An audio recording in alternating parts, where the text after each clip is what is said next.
بسم اللہ الرحمن الرحیم وَإِذَا مَرِضْتُ فَهُوَ يَشْفِينِ۔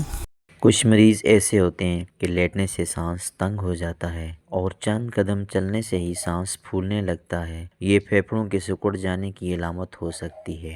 حکمت میں اس کے لیے ایک سادہ مگر مؤثر نسخہ بتایا گیا ہے۔ امرت طہارہ، صرف 2 قطرے دن میں 1 مرتبہ۔ آمبا ہلدی 150 گرام لے کر اس کا سفوف بنا لیں اور 500 ملی گرام کے کیپسول بھر لیں۔ ایک کیپسول دن میں 3 مرتبہ پانی کے ساتھ استعمال کریں۔ یاد رکھیں، علاج سبب ہے، شفا اللہ تعالیٰ دیتے ہیں۔ ویڈیو پسند آئے تو لائک، شیئر اور چینل کو سبسکرائب ضرور کریں۔ حکیم علی فرمان فاضل طب الجراحات، نیشنل کونسل فار طب، اسلام آباد، 037091315557۔